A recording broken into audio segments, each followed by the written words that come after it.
The Earth. Is it really just a big ball floating in space? Spinning on its axis at 1,000 miles per hour? Hurtling around the sun at 67,000 miles per hour? Whizzing through the Milky Way at a milk-curdling speed of over 500,000 miles per hour? And warp driving through the heaven at over 500 million miles per hour? And what about the sun? Is it really 93 million miles away and close to 1,000,000 miles in diameter with a circumference of nearly 3 million miles? And it's constantly illuminating half of our entire Earth's surface with the rotation of the Earth, creating our 24-hour days, our night and days?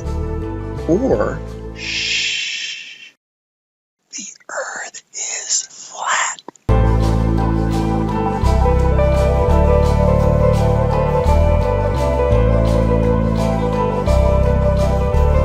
And maybe it's completely still, just like we experience. And maybe the sun isn't big, but is very small and very close, and not illuminating the Earth from 93 million miles, but is illuminating locally. And maybe everything, the sun, moon, and stars, are not far away, but are circling overhead relatively close. In this video, we're going to explore the latter option, and at the end, we're going to reveal startling evidence through the use of time-lapse photography that the sun cannot possibly be 93 million miles away, but is in fact very close, and is illuminating locally as it traverses our flat Earth. Oh man, and watch how this sun comes at you. Boom! I mean, come on. And that's all perspective. If you look at jet trails, Google Images, you'll see them, they start out low at the horizon, they come up overhead. Look at that thing. They come up overhead and then they go down to the horizon. Perfectly explains what the sun would do. Here it is going overhead. I love time lapse. And look at this. You can't go out and look at the sun. You can't see this stuff, except that it's on, time lapse like this. It's incredible. Now watch this thing. It's sweeping. The sun over flat Earth is doing a big circle, right? Look at this thing. See it sweeping to the right. It's like a lefty bowler. Just toss that down the alley, and there it goes, hooking into the pocket.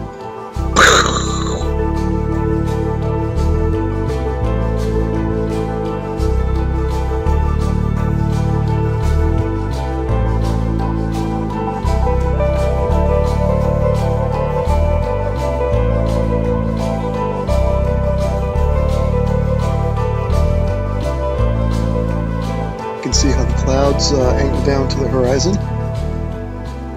And shot it there. That's exactly how the sun would do on flat Earth. Okay, back to the Copernican principle, and this is what they tell us. The sun is 93 million miles away. Now, I'm going to show you evidence through sunsets that shows the sun light following the sun over the horizon, and it shrinks as it goes over. Now there's no way it would do that if the sun is 93 million miles away. Okay, first I'm going to show you some footage from the ISS.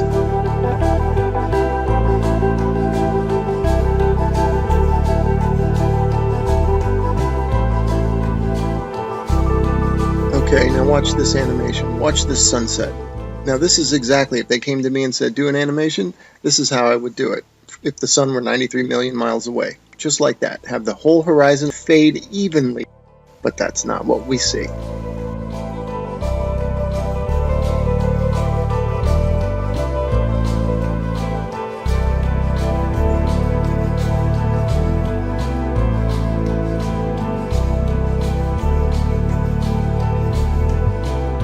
Okay, wow, look at that. Look how the light lifts off the ground like a big wedge, or like lifting up a sheet of paper. That's incredible footage. Definitely the light's following the sun, right? Okay, next I'm going to show you how a sun that is circling over the Earth, that creates the horizontal aspect of the sun.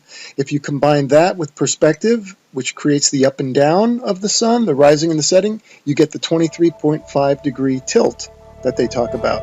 It's nothing but perspective and the circling sun.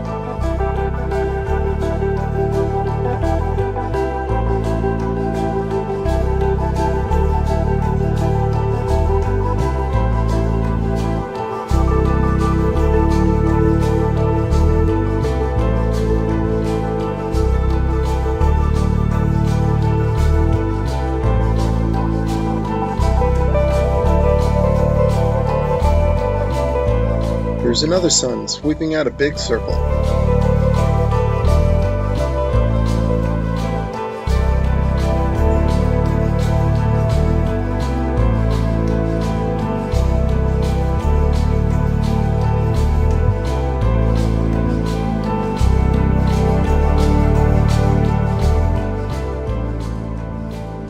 Okay, here's a phenomenon that you might be wondering, how in the heck do you explain this on a flat Earth? Well, this footage is taken from Alaska during the summer, and the sun does look like it's going up and down. The reason it's doing that is that this town in Alaska is not in the center of the sun's circular circuit. In other words, the sun is making a big circle, and the town is not in the center of that circle. So the sun will be closer and further from the viewer with the camera. That will cause it to go higher and lower, and also maybe even bigger and smaller.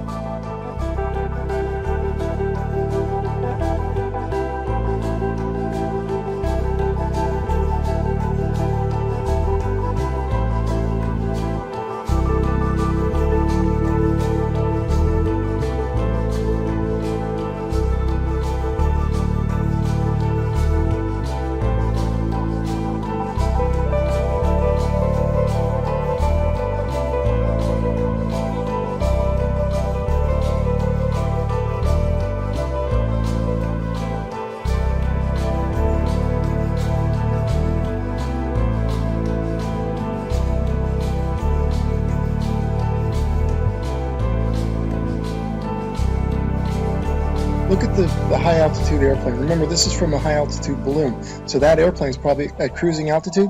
Notice how it looks like it's going up from the horizon. That's exactly how the sun will rise, because that plane is staying parallel to the ground. And now watch, it'll go down to the other horizon. All right, again, perspective, that's how the sun will set. And forget the big ball, that's just due to a GoPro camera. But see how the sun, that's the point of this. And then also, look at the size of the sun, man. Look at that thing. I mean, there is something to it to say that we're higher up our view and the sun looks bigger, and it looks like it's not as high in the sky as it does when we're on the ground. Something to that.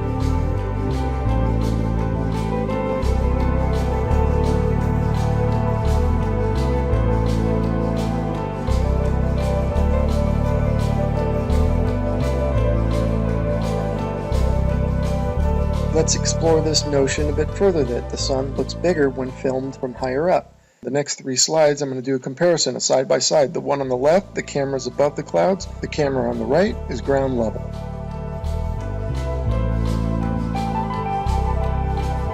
And the point for the side by side comparison from the ground level and the level above the clouds is that above the clouds we're only maybe a mile or so up, and if the sun appears to be closer to the camera, well, that means it's probably much closer, because if the sun were 93 million miles away, a mile closer wouldn't make any difference at all to its visual appearance.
Okay, here's a little illustrator or a little cartoon from a website called timeanddate.com. It's really funny that they would have a perfect illustration of a sun rising and setting on a flat earth due to perspective.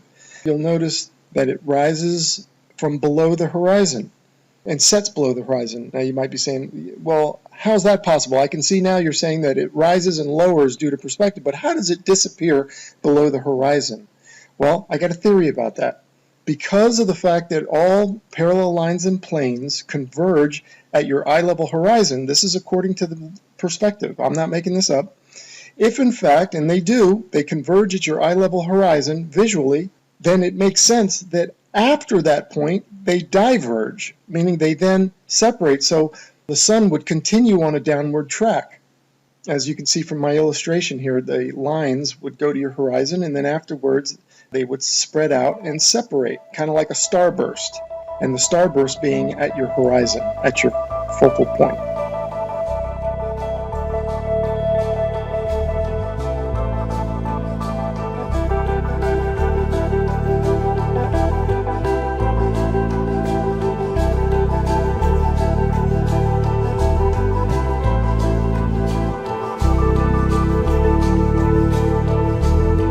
Anyway, without further ado, we're going to start talking about, and I'm going to start showing you the time lapse of the sunsets that I'm talking about that clearly show the sun is close and illuminating locally.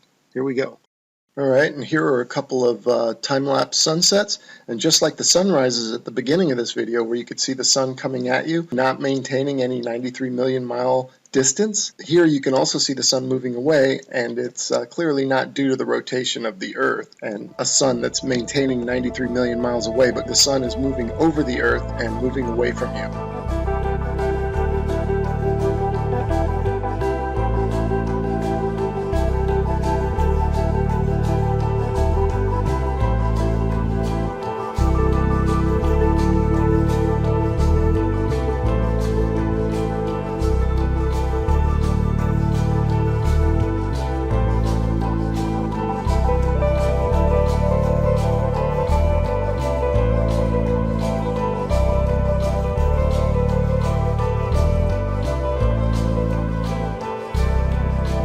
Okay, these next three slides, the sun is almost set already behind the horizon, but watch as the sunlight shrinks and follows the sun. It's definitely a locally illuminating sun, not far away, not very big, and definitely not 93 million miles away.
Okay, remember this video from the beginning of the video? I showed you this one and how it's circling over the Earth, and watch it sweep to the right like a bowler bowling it in there for a strike.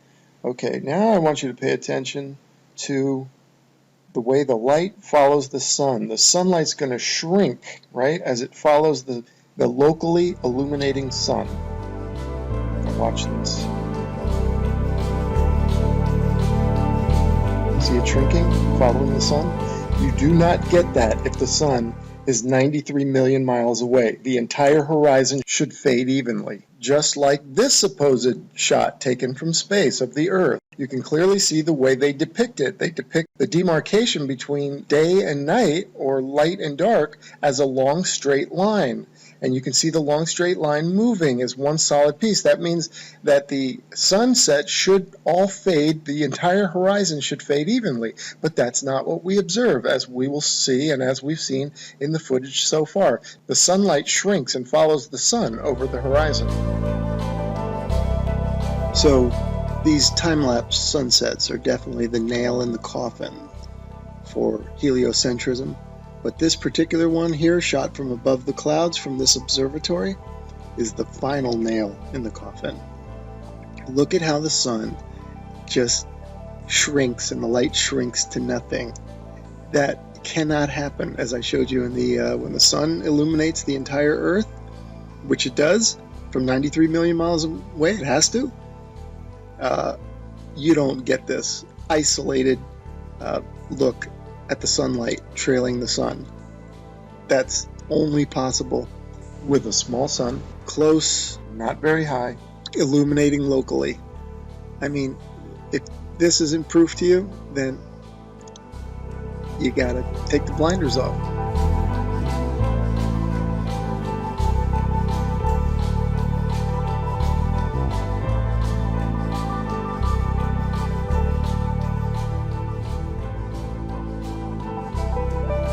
Okay, and finally I want to show you some examples of local illumination, or a city in the background. This is from Grand Canyon National Park. You can see Las Vegas is one of them. You can see the stars going down, so you know that's not the sun. That's the glow of Las Vegas, it says. You can see that's local illumination. I'm just making an example showing you here's Tuba City and a little bit of Flagstaff. Now, in this one here, you see two lights. Obviously, we don't have two suns, but these are two cities lit up, and it's just to show it looks just like the sun going over the horizon. That's the point of me showing that. That's local illumination at work. The sun is not 93 million miles away, because if it was, the entire horizon would fade evenly, and the entire horizon would fade at the same time. Not what we see here, which is the small sun cruising over the Earth and the light is following it. Case closed.